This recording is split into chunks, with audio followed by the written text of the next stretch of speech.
Bung Berlin. Bung Han. Bung Berlin is back.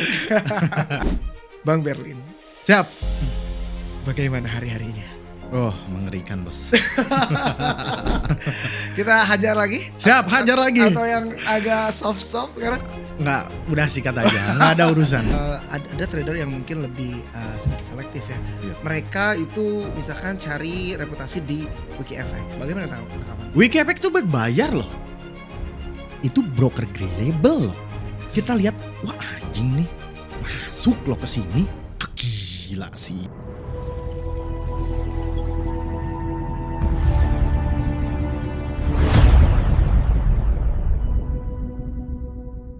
Halo, balik lagi bareng gue Hans di Follow the Money Portrait. Oke, di hari yang luar biasa ini kita akan membahas mengenai industri yang mulai salah arah. Bareng siapa lagi kalau bukan Bung Berlin. Bung Han. Bung Berlin is back. Bukan respect dong, ini baru mulai kita. Oke, welcome back dulu ya. Welcome back to Follow the Money Portrait bareng Siap. kita lagi hari ini. Aduh, luar biasa ada Bung Berlin di sini. Tapi sebelum aku bertanya apapun, aku penasaran nih. Ada satu pertanyaan yang aku tanyain, Bang. Siap. Boleh ya? Bang Berlin, Siap. bagaimana hari-harinya? Oh, mengerikan bos. Aduh, mengerikan tapi masih bisa ketawa ya. Masih bisa ketawa. Wah, luar biasa ini. Pokoknya aku applause dulu buat Bang Berlin. Ya, luar biasa ya. Di episode pertama kita udah bareng-bareng ya bahas mengenai ya kebaikan pastinya. Ya betul, itu paling kena banget sih. Ya, walaupun resikonya wow gitu. Wow, resikonya parah sih. Luar biasa ya. Gila, banyak Asli. intervensi banget. Aku luar biasa lah pokoknya. Respect buat Bang Berlin yang udah berani speak up ya. Sekarang balik lagi di FTM Portrait ini bareng Hans pastinya. Kita hajar lagi? Siap, hajar lagi. Atau yang agak soft sekarang? Nggak, udah sikat aja. Nggak ada urusan. Oke. Ya pastinya ini semua dibuat demi kebaikan. Betul, bersama demi kebaikan, juga betul. pastinya. Oke. Oh iya. Apa kabar Bang Berlin? Sehat. Bung Han sehat deh. Alhamdulillah aku juga sehat, luar biasa nih berkat Bang Berlin nih pokoknya. Viral ya. Ya luar biasa ya itu. Parah. Wow, websnya di sosial media sebelah tuh kenceng kali. Kenceng banget, gila. Oke, aduh, alhamdulillah ya hari ini sehat-sehat semua. Semoga kita selalu diberikan kesehatan. Oke, langsung aja nih kasih hook nih sama aku. Bisa sambil ngerokok ya. Boleh, sikat aja. Oke, Bang Berlin. Siap. Oke, saya mau nanya sesuatu dulu yang lagi rame banget di TikTok ya. Apa ya? Jadi banyak tuh yang ngomen, katanya IB teriak IB. Nah itu, kenapa sekarang IB teriak IB? Enggak, beda kelas lah. Oke. Beda kelas lah, kita MIB. Oh. Kita MIB bukan IB. Justru kita bertugas untuk meluruskan IB yang udah salah jalan. Di notes ya, ada Di garis bawah di notes, situ. betul. Oke. Tapi sebenarnya sih Bang, salah nggak sih jadi IB? Nggak salah. Nggak salah kan? Nggak salah. Bahkan gini, kita kemarin ada klien, Bang, saya keluar jangan nih dari IB tersebut. Oke. Tapi IB tersebut Bang, dia nggak mengajarkan untuk layering, terus not trade kalau not setup. Oke. Saya bilang jangan keluar lu. Udah lu tetap standby di situ. Itu menurut gua IB yang baik. Lu nggak boleh tinggalin. Good IB. Iya. Kita nggak ada masalah sama IB. Betul. Nah, kenapa kemarin di konten-konten TikTok saya itu kayak banyak nyenggol atau nyenggol salah satu orang yang rame? Karena kan kita udah jelaskan di awal. Lu yang nyenggol duluan. Oke, ya. Dia yang nyenggol duluan. Tolong dong bikin klarifikasi. Ya. Nah, masalahnya dia nggak bikin klarifikasi. Ya udah kita kulitin. Kita kulitin. Gue tahu kok semuanya. Oke. Jadi jangan sampai ini jadi apa namanya? Saya sampaikan semua di publik. Ini baru setengah. Saya di TikTok itu baru setengah. Belum saya bongkar semuanya. Bagusnya face to face ya. Bagusnya face to face. Atau klarifikasi dulu Atau mungkin. klarifikasi Boleh dulu. main ke sini lah yang merasa Iya. kalau nggak apa kita open aja kan demi Iya. kebaikan juga. Demi kebaikan. Kalau ada yang salah ya tinggal dibenarkan. Betul nggak Pak? Betul. Oke. Jadi aku lihat tuh fenomena yang sekarang tuh kayak seperti memojokkan gitu ya. Betul, Memojokkan untuk Bung Berlin sendiri, IB serang IB gitu. Betul. Gitu. Apakah itu benar nggak sih? IB menyerang IB gitu. Kalau fenomena yang terjadi di sosial media sekarang, ya justru betul. Sekarang itu kayak IB lawan IB atau serang IB. Ya di situ tetap ada konflik kepentingan. Mereka cari klien, mereka membenarkan merasa diri mereka itu jago, pinter trading. Walhasil ini kan jadi kebimbangan traders. Ini yang benar yang mana sih? Yang jago yang mana sih? Kita dapat 200 laporan lebih setelah kemarin kita ramai. Itu ngikut IBA loss, ngikut IBB loss, ngikut IBC loss. Dan yang diikutin mirisnya itu rata-rata yang flexingnya paling kenceng. Itu tuh. Jadi jangan sampai bukti-bukti yang ini kita bongkar juga nih ke publik. Ya kan? Bisa habis tuh orang. Iya.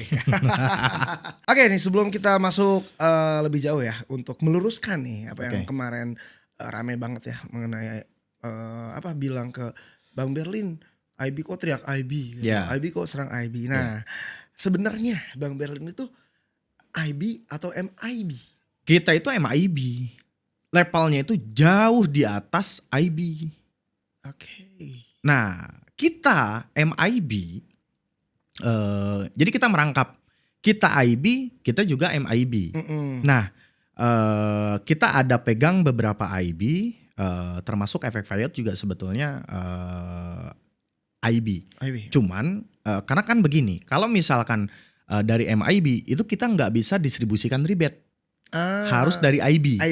Makanya di Efek Fayot ini merangkap nih, dia IB, dia juga MIB. Tapi kita MIB sebetulnya lebih memfilter karena itu tugas MIB ya. Kita mesti tahu dulu karena tugas IB sama MIB itu berbeda. Jadi kalau misalkan MIB itu cek dulu tuh broker, regulasinya seperti apa, withdrawnya seperti apa, terus banyak problem atau enggak di broker tersebut, baru bisa masuk ke broker tersebut. Baru bisa merekomendasikan ke para IB kalau ini broker bagus nih. Tapi kalau misalkan brokernya jelek, ya MIB nggak bakalan merekomendasikan. Termasuk di Efek Fayot. Udah mental di MIB. Betul. Termasuk di Efek Fayot itu kita selalu filter broker-broker yang menurut kita kurang baik, ya kita nggak rekomendasikan. Bahkan kita berani delisting kalau misalkan ada salah satu broker yang curang, udah masuk nih ke Average Payout, terus kurang bagus lah ya. Kurang bagus. Kalau di delisting itu. Itu bisa. Jadi udah ketahuan ya sekarang bedanya IB dengan MIB tersebut. Tapi apa nih yang membuat posisi MIB dengan IB itu berbeda? Dari sisi support.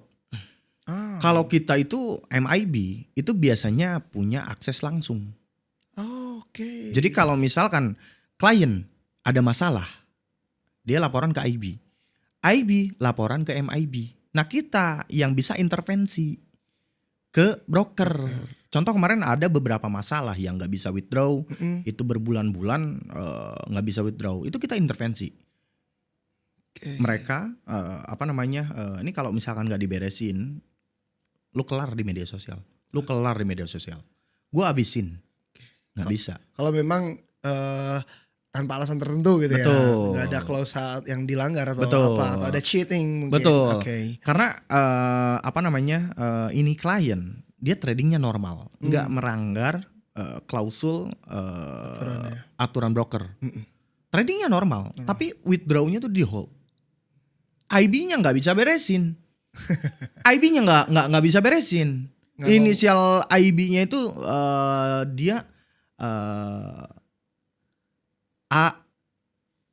ARE. Siapa lagi ARE. itu? Bukan AR-nya tapi ARE. Itu nggak bisa beresin.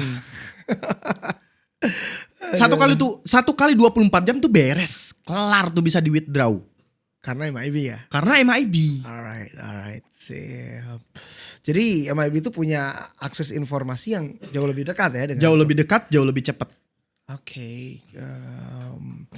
Oke, luar biasa nih. Tadi sedikit ya ARE ya, kita membuat bertanya-tanya kembali ya. Siapakah dia, Bang? Kalau kesini tuh selalu bikin penasaran tuh Bang. Nanti apa ya, publik pasti mulai mencari-cari siapa. Yeah. Tapi ya terlepas dari apapun itu, yang penting problemnya udah sampai beres ya Bang ya. Udah sampai beres. Beres, good. Oke, nah sekarang apa yang MIB lihat ya dari broker yang mungkin tidak diketahui oleh trader biasa sebagai MIB nih? Kalau MIB itu kita pasti lihat patokannya bukan WikiFX. Kalau trader sekarang patokannya itu WikiFX. Ya. Nah kalau kita cek dulu regulasinya seperti apa. Dia sudah berdiri dari kapan, terus track recordnya seperti apa. Itu kita cek dulu. Jadi kita nggak asal merekomendasikan. Kalau misalkan historicalnya jelek, track recordnya jelek, kita nggak berani rekomendasikan dan kita nggak berani masuk ke situ. Nah sebetulnya MIB ini selain daripada membantu IB, membantu juga traders untuk memilih broker yang baik, tidak asal atau kalau sekarang kan lihat secara visual, pakai mobil yang mewah, sport car, betul. Bongkar lagi jangan. Super lagi kayak kemarin. Jadi mereka itu hanya melihat sisi visual, tidak melihat data. Apa yang mereka rekomendasikan itu mereka pilih. Padahal harusnya mereka cek dulu tuh history broker ini seperti apa. Terlepas dia mau melakukan ordernya itu hybrid, B-book atau e-book, itu kita nggak permasalahkan. Yang penting selama dia berdiri, dia mampu bayar kliennya atau enggak. Kalau misalkan ada beberapa review atau testimoni jelek terhadap broker tersebut, maka kita tidak akan berani merekomendasikan. Nah, yang jadi masalah traders itu nggak pernah lihat data. Mereka hanya melihat broker yang dipakai sama influencer yang sering flexing, ya udah mereka pakai broker tersebut. Ya karena memang di bridging ke sana kan. Betul. Link. Betul. Walhasil mereka dapat cuan banyak. Okay. Karena yang mereka lihat itu hanya visual. Ketika mereka gayanya mereka ikutin. Nah itu yang salah. Aduh. Beda dengan kita. Kalau kita kan kita lihat dulu regulasinya seperti apa, mereka terus berdirinya sejak kapan, baru kita berani rekomendasikan. Oke, mungkin ada trader yang mungkin lebih sedikit selektif ya. Iya. Mereka itu misalkan cari reputasi di WikiFX. Bagaimana tanggapan? WikiFX itu berbayar loh. Gimana? Berbayar gimana nih? Broker mau dia white label, mau dia grey label, itu bisa dapat poin atau nilai 9 lebih. Wow. Maksudnya, atau skornya itu 9, berapa. Jadi paid ratings gitu. Betul. Kita ada buktinya. Oke. Boleh lihat. Untuk A itu kalau nggak salah sekitar 7.000 per bulan. Itu broker grey label loh. Kita lihat, wah anjing nih masuk loh ke sini. Gila sih ini parah. Berarti tidak sepenuhnya. Tidak sepenuhnya. Ya mungkin ada standarisasi mereka ya. Cuman mungkin tidak sepenuhnya karena ada paidnya gitu. Betul. Oke. Jadi ratingnya baik. Berbayar. Oke, jadi WikiWeb tuh kalau di Profim tuh mirip-mirip Profim Match gitu lah ya. Iya, untuk betul. ngeret ya. Betul. Mana yang lagi rame, mana betul. yang top ya. Iya. Oke. Nah ini juga informasi buat trader-trader jadi tidak bisa mengandalkan dari WikiFX saja. Bisa ditanyakan ke IB-nya mungkin Betul. mengenai keabsahannya atau mungkin bisa research sendiri untuk regulasi-regulasi yang udah dipegang oleh broker itu. Karena begini, WikiFX itu nggak pernah kasih tahu. Contoh dulu kan ada broker yang scam. Nah, tidak delisting broker tersebut sebelum dia scam. Jadi dia scam dulu tuh. Dia scam dulu, setelah scam si Wiki baru dia delisting broker tersebut. Jadi nggak ngasih tahu dari awal. Oke. Padahal sebenarnya memang tidak mungkin langsung kan, ada Betul. kasus-kasus dulu gitu, Betul. akumulasi ya. Betul. Harusnya kan gini, harusnya apa namanya ketika banyak testimoni jelek, harusnya WikiFX turunkan dong skornya, ya kan? Jangan tetap dikasih bintang. Nah, ada warn tersendiri ya, Betul. diturunkan tire-nya atau Betul. mungkin apa gitu ya, kasih Betul. peringatan ya. Oke. Nah,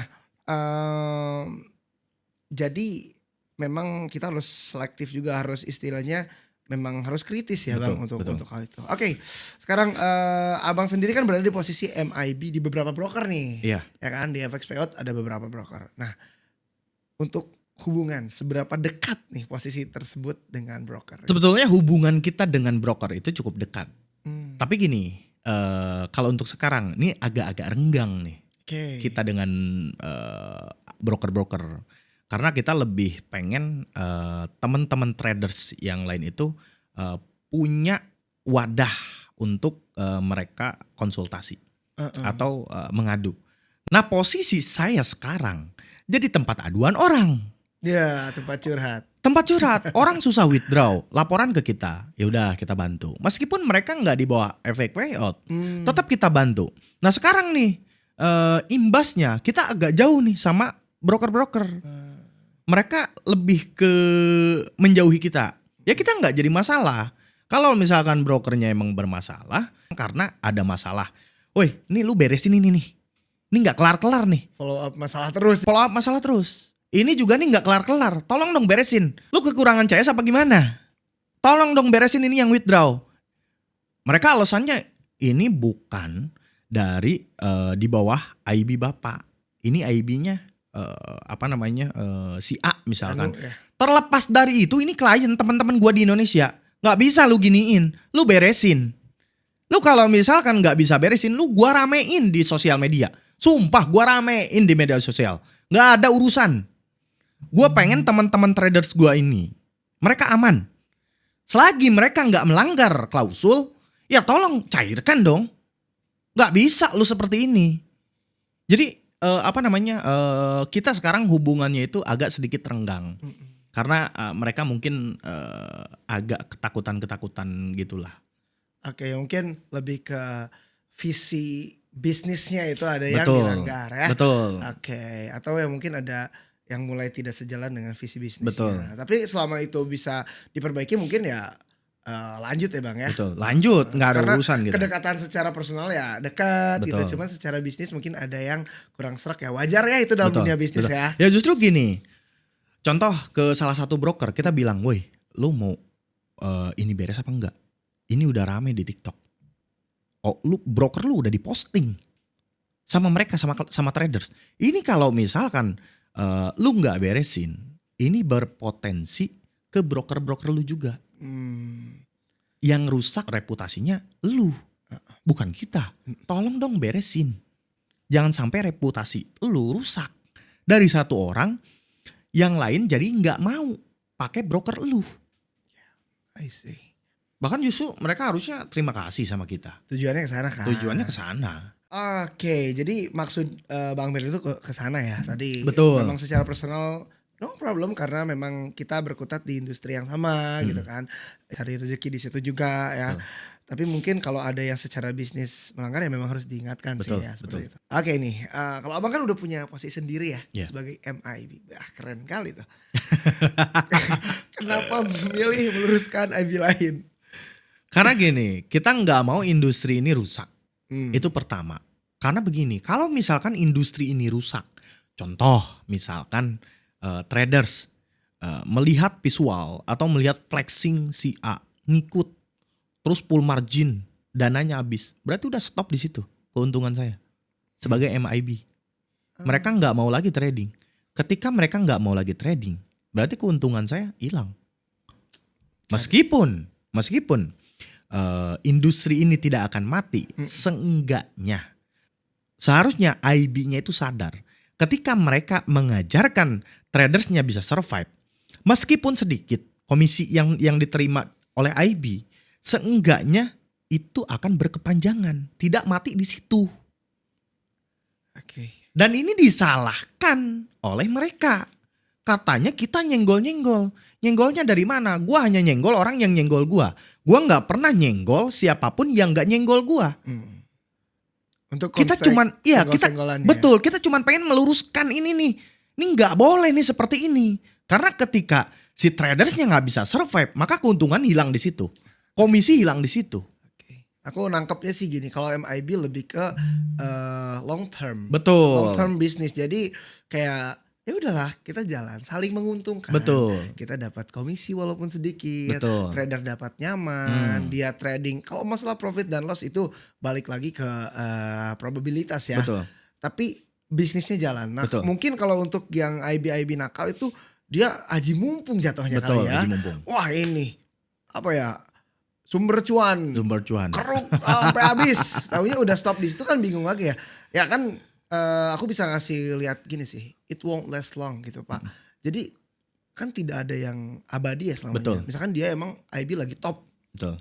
Kalau memang dia dapat kasus close ya, dia dapat sumber cuan dari mana lagi? Mungkin gitu ya, Pak ya. Betul. Kalau misalkan kita mikirnya untuk panjang sedikit juga. Betul. Terus lah ya. Betul. Oke. Dan yang saya hajar ini IB yang emang bisa dibilang ini udah nggak sesuai konsep daripada IB. Karena begini, rata-rata mereka rame ketika atau hanya membantu ketika pendaftaran. Setelah pendaftaran NMI masuk, mereka cuma dikasih signal-signal nggak jelas. Buy di sini. TP sekian. Sering lihat sih di Telegram. Sering lihat kan? Sering lihat, Pak. Pas harganya naik baru 5 pip. Terus kena SL. Ya. Kenapa kalian nggak set BE? Harusnya kalian set BE. Wah anjing ini baru 5 pip goblok. Gimana mau set BE? Terus kalau misalkan contoh kayak kan ada misalkan live trade. Ya. Terus non-home payroll misalkan ya. Ya. Misalkan win. Dia klaim, "Oh, saya sudah win 3 kali." Non-home payroll. Ya. Padahal di situ dia klaim sudah menang 3 kali. Ketika win itu diklaim. Ketika loss kan not financial advice.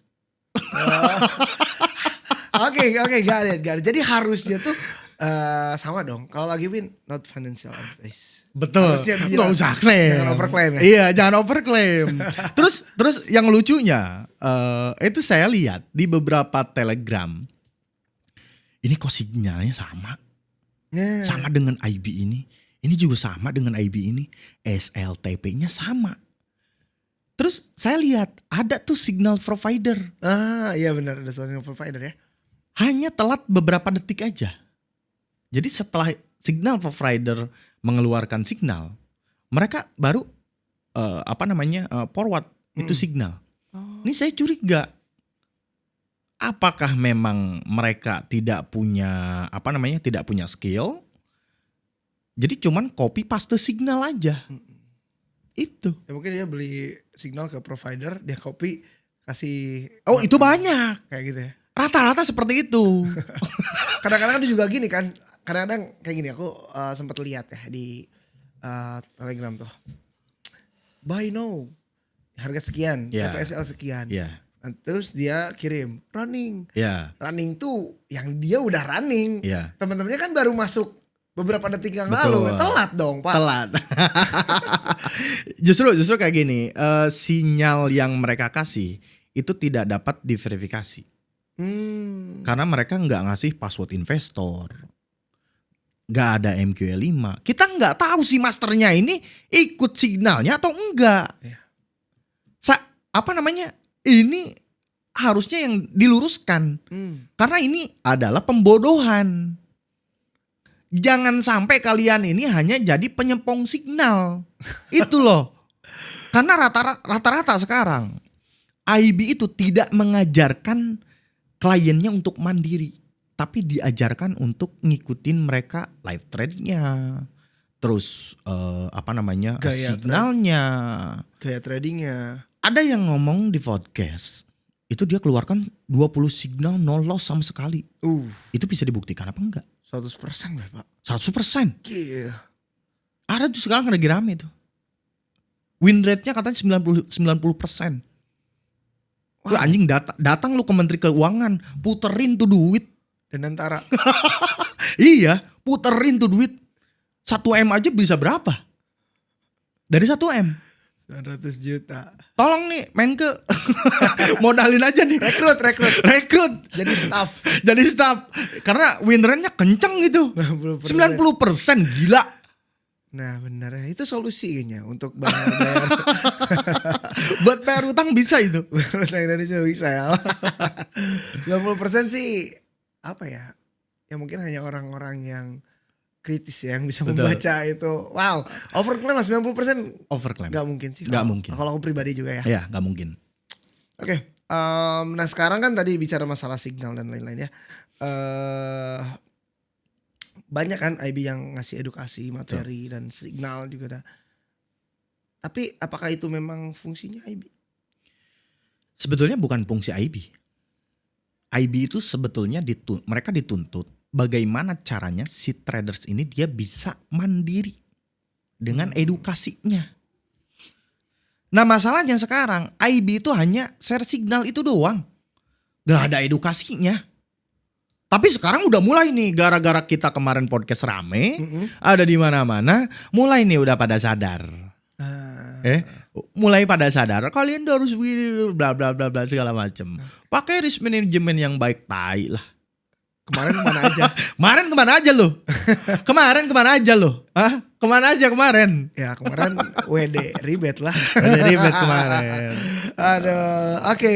Wah, benernya kalau bahas masalah IB ini memang gak ada habisnya. Tapi intinya kan yang diluruskan tuh yang memang sudah kelewatan. Sudah kelewatan. Kita nggak ada masalah. Yang saya tadi ceritakan, kita nggak ada masalah sama IB itu nggak ada. Selagi lu di jalan yang lurus, ya silakan lanjutkan. Bodoh amat, kita nggak ngurus. Yang kita luruskan ini kan mereka yang udah salah jalan, udah sesat, menyesatkan lagi. Udah sesat menyesatkan. Nah itu. Oke, itu bahaya ini. Berarti saya juga kalau jadi IB baik boleh dong, udah putih gini lihat. Boleh dong. Oke, kita udah puas banget nih bahas IB ya, mengenai MIB, IB. Jadi publik juga udah tahu nih apa bedanya gitu ya.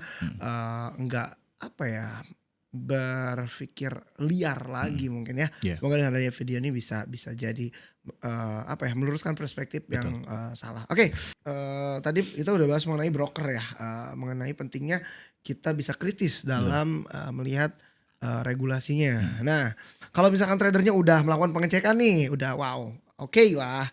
Biasanya kan banyak ya broker bagus juga ya. Gimana caranya mereka harus membandingkan, kan ada broker A, B, C, D. Kira-kira apa yang jadi pertimbangan khususnya? Ini antara broker-broker yang bagus tadi, regulasi dan lain-lain. Pertama lihat dari tahun berdiri, terus lihat dari spread. Karena banyak broker-broker yang misalkan mereka tawarkan spread sekian, tapi pas kita lihat di MT4 atau MT5 itu berbeda. Tapi ada beberapa broker yang bilang kalau mereka itu floating spread. Spreadnya itu floating. Tapi antara sekian sampai sekian. Misalkan 2 pip sampai 2,2. Nah, tapi ada broker klaimnya dia maksimal 3,2. Tapi pas dicek di MT4 atau MT5 itu berbeda. Itu bisa nyampe 4,5 pip. Itu udah bisa dibilang brokernya nakal. Kalau misalkan teman-teman traders daftarnya langsung ke broker. Karena kalau misalkan lewat IB, itu berarti antara dua, antara brokernya nakal atau itu emang di markup sama si IB-nya. Special request ya. Betul. Oke. Karena itu bisa. Berarti tetap harus memang kritis setelah dapat pun kita harus lihat lagi Betul. kesesuaian apa yang mereka cantumkan Betul. mungkin ya dengan realitanya Betul. di market gitu ya. Betul. Oke. Nah, untuk sekarang nih tadi kan kita udah dapat nih apa ya kayak untuk milih broker tuh harus sesuai. Ya nanti bahkan setelah kita daftar dan deposit pun harus dilihat lagi ya. Betul. Kesesuaian dengan apa yang mereka cantumkan. Nah, sekarang nih kemarin ada yang DM mengenai FX payout-nya ya. Di dalam FX payout itu kan ada berbagai macam broker ya. Nah, FX payout sendiri broker atau bukan? Bukan. Ini banyak nih yang salah kaprah nih. Nyangka kalau FX payout itu broker. Kita bukan broker. Kita MIB di semua broker. Kita merekomendasikan broker yang menurut kami itu aman. Nah, kalau misalkan ada broker yang menurut kami nggak aman, kita nggak akan masukkan ke list daripada yang direkomendasikan FX payout. Jadi kita lebih ke filter. Oke, berarti trader juga bisa membandingkan nih. Bisa. Istilahnya gini, kalau dengan kredibilitas FX payout sekarang bisa jadi salah satu filter juga nih selain tadi beberapa platform Betul. rating. Dilihat nih, oh di FX payout ada. Betul. Ini ya udah dikurasi lah sama timnya. Betul. Kemungkinan besar aman. Seperti itu kan ya? Betul. Oke. Justru kita ke depan akan bikin gebrakan yang lebih gila lagi. Kita bikin aplikasi di mana di situ kita ada chat global. Nah, chat global ini mereka nanti akan punya profile. Dan profile ini nanti akan terhubung ke ke MQL5. Jadi kita bisa cek ini master abal-abal atau bukan. Oke. Itu ke depan FX payout akan membangun aplikasi seperti itu. Terus ada banyak program kita ke depan yang mungkin ini akan membantu daripada para traders. Oke, jadi suara-suara trader yang real ya itu. Betul. Tapi jujur sih kalau ini memang terlaksana keuntungan untuk keduanya. Trader juga untungnya dia punya view untuk bisa lihat mana yang direkomendasikan. Dari segi brokernya pun dia jadi punya trust. Betul. Ya. Betul. Dia punya honest review, benar-benar review yang nggak ada politik lah istilahnya. Betul. Untuk kredibilitas broker itu tersendiri. Betul. Justru ke depan kita di aplikasi tersebut kita pengen broker ini naik turun ratingnya itu by testimoni, bukan by bayaran. Kita pengen seperti itu. Rate-nya. Jadi next kita pengen lebih transparan lagi dan memfilter mana broker-broker yang bisa dibilang baik atau kedepannya mereka akan melakukan scam. Jadi selain udah baik juga mereka mempertahankan kebaikannya gitu. Betul. Oke, good. Itu mungkin dengan sistemnya istilahnya yang harus dihindari ya mungkin takutnya ada politik ya. Betul. Politik dari kompetitor atau apa. Betul. Jadi mungkin nanti dari FX payout juga bikin sistem yang bisa ngefilter itu. Betul. Kalau itu jadi itu luar biasa sih. Mudah-mudahan 2 bulan ke depan udah kelar semua. Amin. Oke, nah kita ambil contoh lagi. Tadi kan kita udah bisa pilih-pilih broker ya di FX payout. Tadi udah banyak banget. Aku coba buka di sini FX payout ya. Nah, ini kan banyak banget ya nih. Oh, ada berapa puluh nih. Ada berapa belas. Nah, kita ambil contoh aja nih. Misalkan TMGM ya. Nah, terus kita tuh pilih TMGM itu pakai FX payout. Nah, apa nih keuntungan tambahan yang bisa dapat trader nih? Selain tadi hasil kurasi yang bisa dipertanggungjawabkan kredibilitas dari perusahaan tersebut. Nah, untuk TMGM, ketika klien mendaftar broker TMGM, maka akan dapat benefit lebih. Contoh, misalkan ketika mereka daftar langsung ke broker, itu tidak akan dapat rebate. Tapi kalau klien daftar broker TMGM, melalui website atau pakai linknya efek payout, maka komisi yang kita terima itu kan $18 per lot. Yep. Itu kita distribusikan lagi ke klien. 95% kita balikin lagi ke klien. Jadi mereka ada backup. Oke. Jadi itu salah satu dari benefit lebih. Kedua, kalaupun misalkan ada masalah, withdraw apa segala macam dipersulit, itu kita bisa bantu. Karena kita bisa dibilang agak dekat dengan mereka. Jadi kalaupun ada masalah, kita bisa follow up. Oke. Tapi trader tetap trading seperti biasa. Trader tetap trading seperti biasa, gak ada markup spread. Kita pastikan, kita jamin spreadnya sama dengan ketika mereka daftar langsung. Oke, jadi various ya, banyak juga ya keuntungannya ya. Selain betul. tadi yang pertama kita dapat pegangan bahwa wah broker ya udah masuk FX payout nih bisa dipercaya. Betul. Pertama itu, kedua tadi ada rebate yang dikembalikan ya, Betul. up to 95%. Up to 95%. Terus tadi ada spread yang no markup Tidak ada markup. Semua broker yang ada di FX payout itu tidak ada markup spread. dan tidak boleh Kita itu nggak boleh. tidak boleh di markup Betul. spreadnya. Oke, jadi sederhananya trader tetap trading seperti biasa. Betul. Tapi ditambah dengan kelebihan tadi, Betul. cuman sebagian besar komisi dan hal-hal lainnya dibalikan ke trader. Betul. Karena kalau misalkan mereka daftar langsung, itu bakal kehilangan komisi.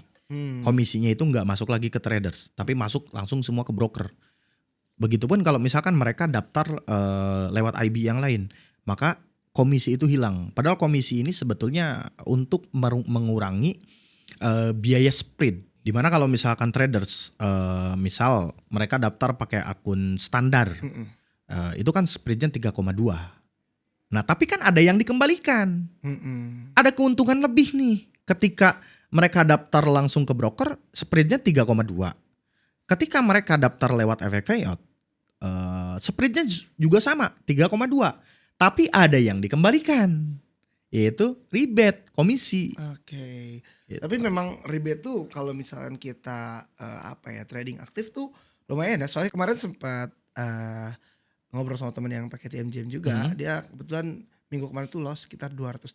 Iya. Tapi rebate-nya 186. Bahkan gini, ada orang Iya. dia buy sell, nggak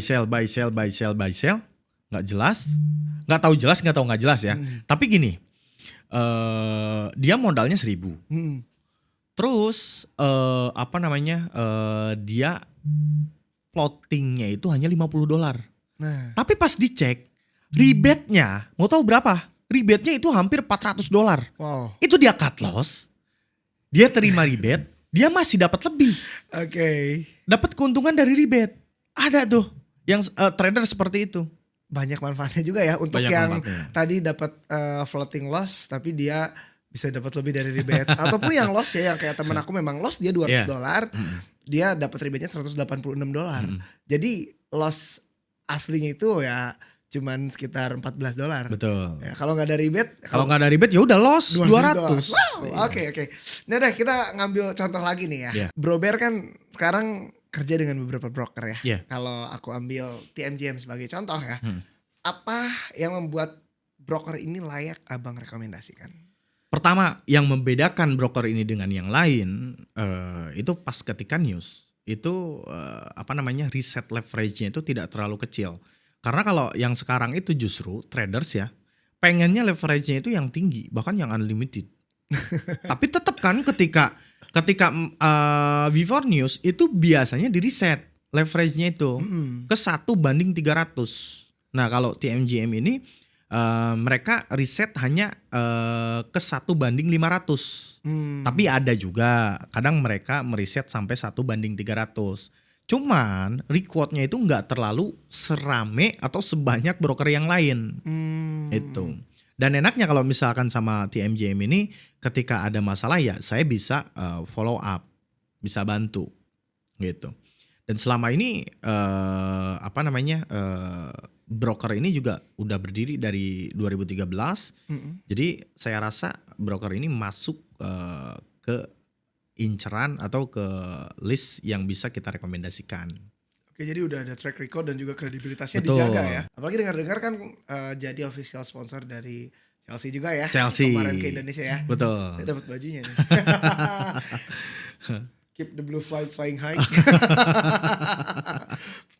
Oke, itu berarti menunjukkan bahwa apa ya? Gak mungkin dong sekelas Chelsea juga menerima Betul. sponsor Bahkan abang-abangan. kemarin Chelsea itu main ke kantornya TMJM. Main itu. Pas waktu tour ke Australia berarti. Betul. Oke. Main langsung ke kantornya. Jadi kantornya ini emang ada gitu loh. Ya, memang Karena saya pernah ke Siprus. Itu rata-rata broker punya kantor di Siprus. Rata-rata ya. Mm-mm. Saya lihat di sana ini rame di Indo brokernya. Tapi kok di sini kayak kantor pos. Padahal itu kantor pusat. Gila loh. Broker yang rame di Indo ternyata kantor pusatnya kayak kantor pos. Tapi memang banyak yang di Siprus broker-broker buka. Banyak. Oh, Karena rata-rata di sana. di sana ya. Tapi yang anehnya di Indo rame, wah IB, oh ini broker bagus, ini broker bagus. Pas saya lihat di sana, apa nih anjing kayak kantor pos. Oke, tapi tetap balik lagi as long mereka bayar fine. Ya kalau itu balik lagi ke traders, Ke tapi tradersnya ya. saya kurang merekomendasikan. Oke. Ya tetap pilih yang proven ya. Betul. Yang memang istilahnya kantornya ada, terus memang ya sekarang apalagi official sponsor brand yang Betul, besar gitu, Betul. yang kredibilitasnya pasti sangat strict ya, dijaga ya. betul. Oke, itu susah sih kayaknya buat jadi sponsor tim bola yang gede itu. Susah. Susah banget ya pasti. Ini TMJ bisa berarti ya. Oke, lanjut lagi nih. Kalau misalkan tadi kita udah bahas ya, kantornya ada, terus kredibilitasnya, terus tahun berdirinya juga udah lumayan 13 tahun dan Iya. masih warawiri gitu. Itu umurnya cukup panjang ya, 2013. Nah, sekarang kita memposisikan kalau misalkan ada IB nih. Ada 2 IB yang sama-sama menawarkan TMJM. Mm. Nah, apa yang membedakan IB yang bagus dengan IB yang cuma ngejar klien nih? Jadi sama, aku rekomendasikan aku IB A, Brober IB B. Kita sama-sama nawarin TMJM ya. Kalau aku misalkan si IB yang ngejar klien, Brober sebagai IB yang baik ya. Nah, itu apa yang harus trader perhatikan? Lihat dari sisi edukasinya. Hmm. Jadi kalau misalkan mereka tidak edukasi, hanya signal-signal nggak jelas, ya jangan diikutin. Termasuk itu kalau misalkan bunghan ya saya sikat. Misalkan, Iya, ini iya, misalkan bunghan, IB-nya yang hanya merekomendasikan atau ngasih signal. Aku farming klien lah, Ya, aku mau fokusnya. farming client terus farming lot. Lot, benar. Ya tetap kita sikat, jangan lu ikutin. Tapi kalau misalkan bunghan yang edukasi klien, bagaimana si klien ini bisa survive di market, ya justru kita dukung. Meskipun kita ranahnya berbeda nih. Misalkan biasanya kan gini, IB itu punya BDM, IB punya BDM, kita juga punya BDM. Iya. Nah biasanya itu berbeda. Jadi yang hire IB sama yang hire MIB itu beda. Nah meskipun begitu tetap kita akan dukung selama IB-nya bisa edukasi atau ngasih tahu caranya gimana bisa survive di market. Tapi kalau misalkan ngaco atau jalannya salah, ya kita bantai. Oke, bisa mulai terbuka saya juga. Posisinya jadi walaupun broker yang ditawarkan sama, misalkan TMJM di sini harus dilihat juga nih aspek-aspek lainnya. Betul. Seperti rebate, ya cashback rebate-nya. Ya kan kita tahu TMJM salah satu yang terbesar sekarang ngasih rebate-nya ya. Betul. Di $18 ya. $18 per lot. $18 per lot. Nah itu kalau misalkan orang nawarin pakai TMJM cuman di farming doang ya justru jauh lebih gede ke si IB. Betul. Oke, ngerti Bang. Oke, jadi ya tetap balik lagi ke tradernya harus lebih kritis lagi. Betul. Ya, walaupun brokernya yang ditawarkan adalah broker bagus. Betul. Oke, jadi penting banget ya kalau untuk kritis itu tentang siapa yang membawanya juga ya, bukan Betul. ya takutnya sama brokernya bagus, tapi dibawakannya oleh orang berbeda ya mungkin hasilnya akan berbeda juga ya. Hasilnya beda. Oke, dengar nih kemarin nih mengenai perbedaan persepsi itu ya. Iya. Kemarin rame di TikTok katanya mengenai copy trade. Copy trade. Copy trade itu adalah standar baru Mm-mm. untuk IB. Dan apa tuh perbedaannya? Oh iya, itu ada tuh, ada yang komen, ada yang bikin konten. Jadi setelah kita rame di TikTok, dia bikin konten sejak kapan IB standarnya harus punya copy trade. Goblok, gue kasih tahu sama lu ya, John Fall itu udah pakai. Dia yang jadiin standar copy trade ini portofolio. Oke. Karena ini benar-benar ditelanjangin. Iya. Drawdown-nya ketahuan, historical trading-nya ketahuan, dia trading atau enggak itu kan ketahuan, bisa dilihat oleh publik. Nah sementara Signal, siapa yang verifikasi? Gak ada verifikator ya mungkin ya? Betul, nggak ada. Nah kalau copy trade, kan bisa aja gini, misalkan si IB ini, dia pakai copy trade. Nah setelah pakai copy trade, atau dia buka copy trade ya, pakai signal yang dia kasih. Kalau misalkan klaimnya sesuai, maka hasilnya akan dilihat di copy trade. Itu terlihat di sana. Karena benar-benar ditelanjangin. Gila ditelanjanginnya. Sampai drawdown, profit factor itu ketahuan semua. Ya kadang-kadang kita sembunyiin ya. Memang overall profit. Betul. Sebulan 100%. Betul. Tapi Win rate sekian. Tapi drawdownnya disembunyiin. Betul. Kalau ini kelihatan. Kalau ini kelihatan semua. Profit 100%, drawdownnya betul. 70%. Nyaris bung. Nyaris saja mati. Oke, I see. Jadi ini bukan standar baru.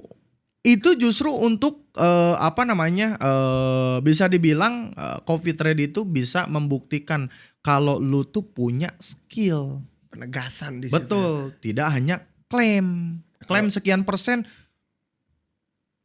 Banyak kok followernya yang ngadu ke saya. Signalnya gini. Itu banyak kok. Lah, tapi klaimnya 100%. Iya, Bang. Klaimnya 100%. Tapi yang diklaim cuma yang profit. Yang loss nggak dimasukin ke akumulatifnya. Kan gila ya kayak gini. Iya, benar ya. Kalau komputer sih itu kelihatan ya dia. Kelihatan semua. Oke, berarti memang bukan standar baru, lebih ke penegasannya ya. Betul. Lagian kalau memang bisa trade, kenapa nggak mau buka copy trade ya? Iya. Kemarin juga dengarkan sama narsum yang sebelumnya, kalau dari copy trade itu dapat keuntungannya lebih loh. Lebih. Untuk si masternya. Betul. Justru gini. IB yang klaim dia profit besar. Gini ya. Misalkan saya profit. Saya flexing nih. Cuan $10.000. Kalau misalkan IB-nya benar bisa trading, lu buka copy trade.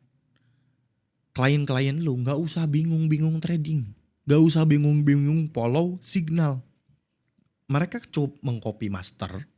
Ketika master cuan $10.000, maka si kliennya juga cuan $10.000.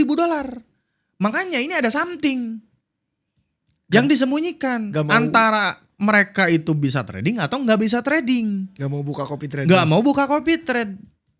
Jadi ini bukan standar baru lah. Karena kalau misalkan hanya punya MQL5, sekarang rata-rata broker ngasih akun dummy. Dan ketika akun dummy ini disambungkan ke MQL5, itu bacanya sama live. Oh. Bisa dimanipulasi. Oke. Sedangkan kalau copy trade enggak. Real trader ya. Real trader enggak. Itu ketahuan. Ya bisa dilihat, cuannya master sekian. Misalkan ada influencer cuan sekian $1.000. Dan itu bisa diverifikasi. Diverifikasinya sama siapa? Sama kliennya. Oh bener nih, gua juga profit. Gua ngikut copy trade-nya.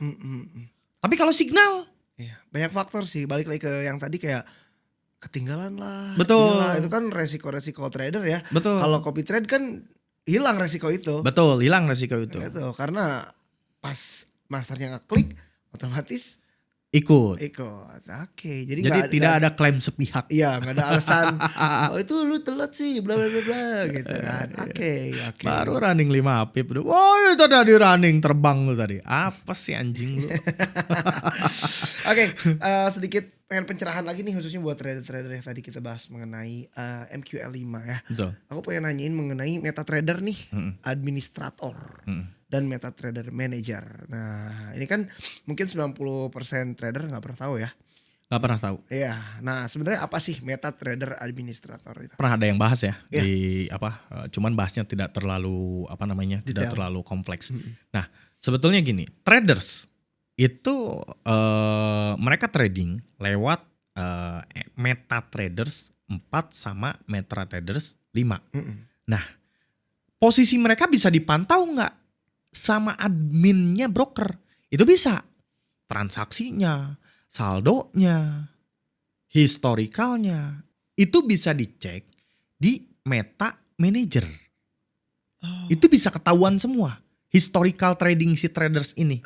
Oke, I see. Nah, ada yang lebih atas lagi dari Meta Manager, Mm-mm. yaitu Meta Administrator. Mm-mm. Itu Meta Administrator lebih gila.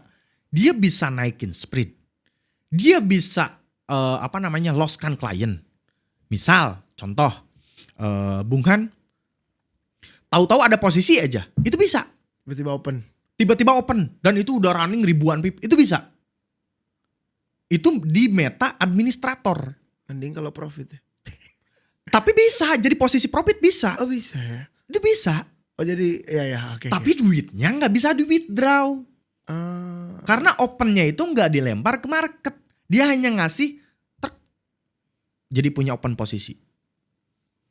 Jadi bisa buat apa ya, kayak memperbaiki ya. Buat flexing bisa. Flexing ya gitu maksudnya. Gua udah running sekian nih. Padahal itu di setting. Itu di settingnya di Meta Administrator. Jadi Meta Administrator itu dia bisa bikin meta tradernya si klien open posisi sendiri. Itu diaturnya di Meta Administrator. Oke, berarti memang bisa diatur juga ya. Bisa diatur. Oke, ada adminnya juga istilahnya. Ada kayak adminnya. gitu. Cuman kalau Meta Administrator ini nggak dipegang sembarangan orang. Betul. Dia khusus karena kalau misalkan dipegang sama bukan orang khusus dari broker, ini bahaya. Iya benar ya. Tapi seberapa besar nih sebenarnya akses dari broker nih terhadap akun trader tuh? Akses Iya, apa ya? Akses ya maksudnya untuk tanda kutip apabila si trader tuh terlalu profitable, ada intervensi seperti itu. Sebenarnya ada gak sih? Itu ada. Oh, ada ya. Biasanya kelihatannya itu di time frame kecil. Kalau di time frame besar itu nggak akan kelihatan. Karena traders yang pinter harusnya bisa membedakan dong. Candle A kok begini, candle B kok begini, candle broker A ini nggak nyampe nih TP. Sebenarnya bisa seperti itu, cuman ya balik lagi kan perusahaan juga ada kredibilitas yang harus Betul. dijaga. Ya. Makanya Meta Administrator itu dipegang sama orang khusus. Ya. Intinya itu jantungnya daripada broker. Yang berintegritas pastinya. Betul. Oke. Good. Oke, kalau misalkan kredibel tanya orang-orang kredibel. Tapi kalau memang jatuh di orang yang salah itu bisa bahaya juga ya, Pak. Tapi biasanya broker juga antisipasi orang-orangnya itu yang pegang Meta Administrator ini emang orang-orang yang khusus. Oke. Karena begini, Meta Administrator itu bisa nambah balance si klien. Terus ya contohnya itu akun dummy itu diaturnya di situ. Oke. Nah, Karena kalau misalkan di Meta Manager itu hanya bisa lihat.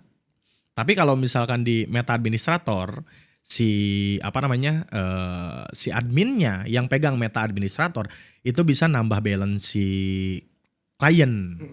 Yaitu yang disebut sekarang itu kayak akun dummy lah. Iya. Oke, kalau begitu mengenai mitos broker bisa ngatur, bisa ngejar suatu posisi gitu-gitu tuh sebenarnya ada. Cuman resikonya terjadi di broker-broker yang kurang kredibel pastinya. Kurang gitu kredibel, ya. betul. Makanya itulah pentingnya teman-teman traders pilih broker atau lebih memfilter ketika mereka ingin memilih broker. Jadi jangan asal percaya sama influencer. Oke, well gila udah bahas banyak banget nih bareng Bro Bear nih. Belum keluar semua. Belum keluar semua ya. Belum keluar semua. Nanti kita Tenang. bikin yang eksklusif lah. Iya, eksklusif atau part 3 mungkin. Boleh. Pokoknya kita selalu terbuka lah buat Bro Bear kalau mau kesini langsung aja kontak ya. Siap. Intinya kalau untuk pembahasan yang ini sih saya mesti agak jaga-jaga sedikit. Oke. Karena mulut saya ini terlalu tajam, terlalu pedes banget. Aduh. Bener. Kemarin tuh gila banget loh Bung Han. Kita Wah parah di intervensinya. Ada yang bilang gua kasih lu 3 miliar tapi lu diem. Gak usah lagi lu berkicau di media sosial. Aduh. Terus kalau itu kita nggak takut. Itu kita nggak takut. Justru yang lebih takut itu mereka tahu keluarga kita. Ya. Itu yang kita takutin. Udah- Saudara kita apa segala macam itu ada intervensi juga ke mereka. Udah beda konteks lah kalau sana Betul. ya, harusnya. Karena kok aneh. Justru saya di sini pengen industri ini benar, pengen industri ini bersih, pengen tradersnya bisa survive di market, nyaman. Kok bisa orang-orang ya mungkin sebesar ini kepentingannya. Jadi wah gila sih intervensinya parah. Bahkan sampai TikTok kita itu nggak bisa posting kemarin. Oh, ada report kayaknya. Ada yang report. Oh, oke. Itu banyak. Massive Gila sih. report itu. Betul. Ya take care aja lah. Pokoknya sekali lagi yang kita bahas di sini pun untuk kebaikan bersama. Betul. Tapi tetap kita nggak bakalan diam. Dalam artian kita nggak bakalan berhenti berkicau selama masih ada oknum, selama masih ada broker nakal, Ya. kita akan terus perjuangkan sampai mungkin industri ini bisa bersih lagi gitu. Oke, ya semoga harapannya bisa terwujud ya pastinya. Betul. Demi kebaikan bersama. Oke, sekarang tipis-tipis lah. Back to basic nih, spesial untuk trader-trader yang baru yang mungkin baru tahu trading tuh, misalkan karena ramai kita di TikTok, apa sih trading tuh gitu. Nanya gini. Pertanyaan pertama itu mengenai anggapan orang forex itu judi ya. Nah, forex itu sebenarnya judi atau bukan? Tipis ya. Tipis ya. Tipis. Karena begini, saya terutama orang yang agak religius ya. Ya. Jadi gini. Saya pernah denger Bro Berlin ngaji itu. Ya. Bagus banget suaranya. Jadi Jangan gini. salah, pedas juga. Waduh, lantunan ayat sucinya enak banget Bro. Luar biasa. Jadi gini. Antara forex itu judi atau bukan tipis. Tipis. Justru yang full margin itu jatuhnya udah judi. Nah, Itu jatuhnya udah judi. Tapi MUI menghalalkan forex ini. Nah, saya pernah baca suatu artikel yang dikeluarkan MUI. Nah, kalau MUI ini tapi ada batasan-batasannya. Contoh, ketika traders mau open posisi, mereka mesti analisa sebaik mungkin. Jadi jangan asal tekan buy, sell nggak jelas. Oke. Karena kalau misalkan udah tekan buy, sell nggak jelas, itu udah jatuhnya udah gambling. Tebak-tebakan ya. Tebak-tebakan. Bahkan menurut saya pribadi, trading itu mengajarkan kita untuk sabar, mengajarkan kita untuk menerima, mengajarkan kita untuk bersyukur. Ketika kita keluar dari 3 unsur tersebut, kita tidak sabar, ujung-ujungnya hancur. Tradingnya hancur. Ketika kita tidak sabar menunggu posisi atau tidak menerima posisi, contoh misalkan kita open posisi, terus posisinya salah, terus loss, kita nggak terima. Harusnya kita mesti menerima hal tersebut. Iya. Nah terus kita diajarkan untuk sabar. Nah diajarkan untuk sabar ketika zona yang kita pantau belum sesuai. Atau ini nggak boleh nih kita open di sini.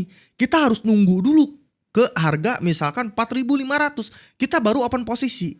Kita diajarkan untuk sabar menunggu zona tersebut terjemput. Jadi trading itu mengajarkan hal-hal yang baik menurut saya. Dan ditambah artikel dari MUI tersebut boleh asalkan pertama free swap, terus ketika kita open posisi tidak asal pencet buy dan asal pencet sell Sell. gitu. Oke. Jadi kurang lebih mengajarkan kita untuk baik lah. Karena ketika kita serakah, contoh misalkan open posisi, ternyata betul nih running profit besar. Kita nggak bersyukur atas profit tersebut. Bisa aja market balik. Bisa Sehingga profit yang sudah didapat hilang. Itulah kenapa trading mengajarkan kita untuk bersyukur. Di mana ketika kita sudah profit, kita merasa cukup, udah. Karena ketika kita edit trading terus-menerus, Iya. yang ada hancur. Hancur. Ya, betul sekali. Itu bisa dibuktikan, semua trader pasti mengalami hal tersebut. Oke, wow. Jadi tipis tapi tetap ada perbedaan ya. Betul. Nah, itu yang harus kita perhatikan dan mengerti. Betul. Oke, wow. Luar biasa, kita udah bahas banyak hal nih bareng Bro Bear. Tapi aku pengen satu quick fire dulu ya. Nanti tinggal jawab ya atau tidak. Oke. Oke, atau bukan atau apapun lah gitu ya. Jawab dengan cepat ya. Bro Berlin. IB bagus harus jaga trading. Tidak, Win rate 90% red flag atau bukan? red flag. Screenshot profit bukti atau bukan? Bukan. Signal IB perlu atau berbahaya?